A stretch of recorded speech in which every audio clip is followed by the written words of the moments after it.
Act के ऊपर 138 NI act के तहत मुकदमा हो गया है। यानी कि वो व्यक्ति अपोजिट पार्टी है और उसको ये लगता है कि जो परिवादी है यानी कंप्लेनेंट ने उसके ऊपर गलत ढंग से मुकदमा दाखिल किया है। उसका कोई लेन देन कंप्लेनेंट से है ही नहीं, उसके बावजूद उसने 138 का मुकदमा उसके ऊपर दाखिल कर दिया है। और बहुत सी परिस्थितियां ऐसी आती हैं कि लोग चाहते हैं कि उसको पैसा न देना पड़े और मुकदमा भी ख़त्म हो जाए। तो वो क्या परिस्थितियां हैं कि कोई व्यक्ति जो है वो पैसा देने से बच सकता है या जो उसके ऊपर 138 का मुकदमा हुआ है वो मुकदमा ख़त्म हो सकता है। तो आज हम इसी टॉपिक पर डिस्कशन करेंगे कि 138 का मुकदमा अगर किसी व्यक्ति के ऊपर हुआ है और उसको लगता है कि ये मुकदमा गलत है तो कौन कौन सी ऐसी सिचुएशंस है जिससे आप मुकदमे से बच सकते हैं। ये चेक जो होता है आपका वो बहुत ही महत्वपूर्ण डॉक्यूमेंट होता है। अक्सर लोग गलती क्या करते हैं कि मान लीजिए कि कोई आपका बहुत ही क्लोज फ्रेंड है या कोई घर का व्यक्ति है तो उसके विश्वास पर चेक दे देते हैं साइन करके। अब उस व्यक्ति को ये पता ही नहीं है कि जिसको उन्होंने चेक दी है कि क्या पता वो भविष्य में कभी उसका मिसयूज भी कर दे, और जब मिसयूज हो जाता है तब आदमी को एहसास होता है कि उसने कितनी बड़ी गलती करी है।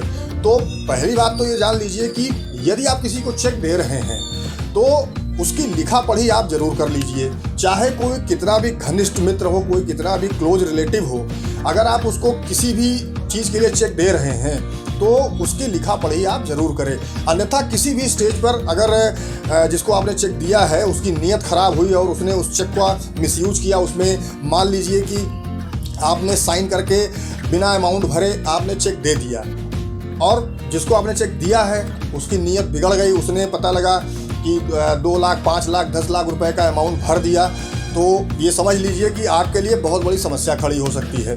तो पहली चीज़ तो ये है कि अगर आप किसी को चेक दे रहे हैं तो लिखा पढ़ी जरूर करें। हाँ, कभी कभार ये भी होता है कि आपसी लेन देन में ये होता है कि हम सिक्योरिटी के रूप में चेक दे देते हैं। तो यदि आप किसी को सिक्योरिटी के रूप में चेक दे रहे हैं तो उसकी भी लिखा पढ़ी आप जरूर करिए कि भाई ये फला चेक नंबर डेटेड ये हम फला व्यक्ति को एक सिक्योरिटी के रूप में दे रहे हैं। जब हमारा लेन देन खत्म हो जाएगा तो हम इस चेक को वापस ले लेंगे या ये वापस कर देंगे। तो ये लिखा पढ़ी आपको जरूर करनी चाहिए, अन्यथा किसी भी स्टेज पर आपके चेक का मिसयूज किया जा सकता है। अब रही बात, मान लीजिए कि आपका कोई चेक कहीं गलती से गुम हो गया है, खो गया है और आप उसको ढूंढने के बाद मिलता नहीं है, तो तत्काल आपको पहला काम ये करना चाहिए कि अपने बैंक को सूचित करना चाहिए।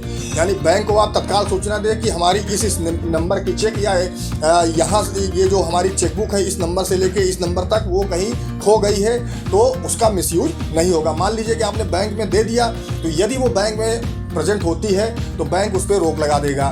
दूसरा काम आपको ये करना है कि आप तत्काल उसकी एक सूचना पुलिस को ज़रूर दीजिए। भले आप ऑनलाइन दीजिए लेकिन सूचना आप ज़रूर दीजिए। इससे आप बिल्कुल सिक्योर हो सकते हैं। यानी कि अगर आपकी खोई हुई चेक किसी को मिल जाती है तो उसका कोई मिसयूज नहीं कर पाएगा। अब मान लीजिए कि आप बैंक नहीं पहुंच पाते हैं तो भी आप पुलिस को इसकी सूचना जरूर दीजिए। तो अगर कभी भी किसी स्टेज पर वो चेक बैंक में प्रेजेंट की जाती है तो आपके पास एक लिखा पढ़ी में डॉक्यूमेंट रहेगा कि मैंने ये सूचना पुलिस को दी थी कि हमारी ये चेक गुम हो गई है, खो गई है, चोरी हो गई है। तो इस तरह की एक लिखा पढ़ी आप थाने पे जरूर दें। अब रही बात कि मान लीजिए कि आपका कोई चेक बाउंस हो गया है तो आपके पास नोटिस भी आती है। तो सबसे पहली बात तो आप लीगल नोटिस को बहुत ध्यान से देखिए कि लीगल नोटिस में कंटेंट क्या क्या लिखे हुए हैं और लीगल नोटिस जो आपके पास आई है वो विद इन टाइम है कि नहीं है। जैसे मान लीजिए कि चेक बाउंस होता है तो उसके 30 दिनों के अंदर लीगल नोटिस भेजी जाती है। तो आप ये देखिए कि जो लीगल नोटिस आई है वो जो 138 के प्रावधान है उसके अंतर्गत आई है कि नहीं आई है। अब मान लीजिए कि नोटिस सही है और कंप्लेन आपके खिलाफ दाखिल हो गया तो आपको दूसरा काम ये करना है कि अगर कंप्लेन आपके खिलाफ दाखिल हो गया है, आप न्यायालय में हाजिर हुए हैं, तो उस व्यक्ति की पूरी कंप्लेंट आप पहले देखिए कि कंप्लेंट में क्या चीज़ें लिखी हुई हैं। अब आपको इन्हीं सब चीज़ों में से अपने बचाव का रास्ता निकालना है। इन्हीं सब चीज़ों में आपको अपनी जो मजबूती है वो इन्हीं सब चीज़ों से आपको निकालनी है। मान लीजिए कि आपने किसी व्यक्ति को चेक दिया है और वो चेक सिक्योरिटी में दिया है और आपने उसकी लिखा पढ़ी भी कर रखी है, तो ये यहाँ पे आपका एक बचाव का रास्ता निकल आता है। जब भी आप न्यायालय में हाजिर हों तो वहाँ वो जो लिखा पढ़ी आपके और उसके बीच हुई है, वो लिखा पढ़ी आप न्यायालय में दिखाइए कि साहब हमारे और इनके बीच ये लिखा पढ़ी हुई थी कि ये जो फला नंबर की चेक है इसको हम सिक्योरिटी में दे रहे हैं। दूसरा रास्ता ये है कि आपकी चेक मान लीजिए कहीं खो गई और आपने उसकी सूचना थाने पे और बैंक में दे रखी है, उसके बावजूद किसी ने उसका मिसयूज कर लिया, तो दूसरा रास्ता बचाव का आपके पास ये है कि जो आपकी लिखा पढ़ी है जो थाने पे और जो बैंक में आपने दी है, तो वो लिखा पढ़ी भी आपके काम आएगी। तो ये रास्ते हैं जिनसे कि आप बच सकते हैं। देखिए, मान लीजिए कि आपने किसी को बिना हस्ताक्षरित चेक दिया है, आपने हस्ताक्षर नहीं किया और फिर भी वो चेक किसी के पास पहुंच गया। मान लीजिए कोई विशेष व्यक्ति ऐसा है जो आपके सिग्नेचर को पहचानता है, आपको हस्ताक्षर पहचानता है, उसने आपके हस्ताक्षर बनाए और बैंक में लगा के और उसको प्रेजेंट कर दिया, चेक बाउंस हो गई, मुकदमा दाखिल हो गया। अब जब भी आप न्यायालय में हाजिर होते हैं तो यदि आपको लगता है कि ये जो चेक पे सिग्नेचर हैं ये आपके नहीं है, ये सिग्नेचर फोर्ज तरीके से चेक पर बनाया गया है, तो आप तत्काल एक प्रार्थना पत्र न्यायालय में दीजिए कि हैंडराइटिंग एक्सपर्ट से इसकी जांच कराई जाए। तो वहाँ पे न्यायालय को अगर उचित लगेगा तो न्यायालय ये आदेशित करेगी कि भाई हैंडराइटिंग एक्सपर्ट से इसकी जांच कराई जाए। आपके ओरिजिनल सिग्नेचर लिए जाएंगे, उसके बाद चेक पे जो सिग्नेचर है दोनों को मैच किया जाएगा। अगर उन दोनों में मिसमैच आता है तो ये मान लिया जाता है कि जो चेक पर सिग्नेचर है वो फोर्ज हैं, यानी कि फर्जी तरीके से बनाए गए हैं। तो ये आपकी बचत का एक बड़ा रास्ता हो सकता है।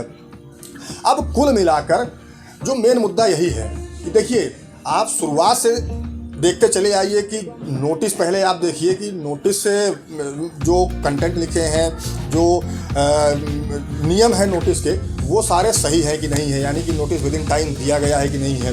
नोटिस सही है तो उसके पश्चात आपको कंप्लेन देखनी पड़ेगी कि भाई जो उसने कंप्लेन दाखिल किया है वो कंप्लेन सही है कि नहीं है, सारे फैक्ट जो उसमें लिखे हैं वो सही है कि नहीं है, टाइम से दाखिल किया गया है कि नहीं किया गया है, क्योंकि 138 की जो कंप्लेंट है उसको दाखिल करने का भी एक समय प्रिस्क्राइब किया गया है जिसके अंदर वो दाखिल की जा सकती है।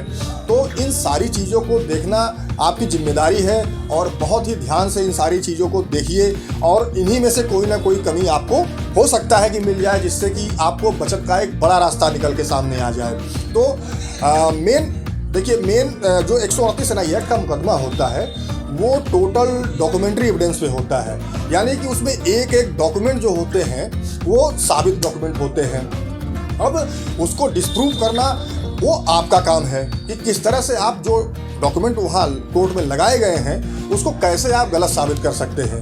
ये चीज़ें महत्वपूर्ण हैं। तो ये रास्ते हैं जिससे कि आप 138 NI एक्ट से बच सकते हैं, यानी पैसा देने से बच सकते हैं। ये रास्ते हैं। अन्यथा अगर इन सारी चीज़ों में से कोई जो ये सारी चीज़ें मैंने बताई हैं, अगर ये सारी चीज़ें सही पाई जाती हैं, यानी कि आपने जो किसी को चेक दिया भी है, उस पर आपके साइन भी है, चेक बाउंस भी हुई है। हाँ, एक महत्वपूर्ण चीज़ ये भी है कि अगर आपके पास कोई लीगल नोटिस आती है तो आपको उसका जवाब तत्काल देना भी चाहिए। इससे ये साबित हो जाता है कि आपने अपनी तरफ से पूरी कोशिश की कि भाई ये जो नोटिस आई है, ये जो चेक बाउंस हुई है, गलत तरीके से हुई है।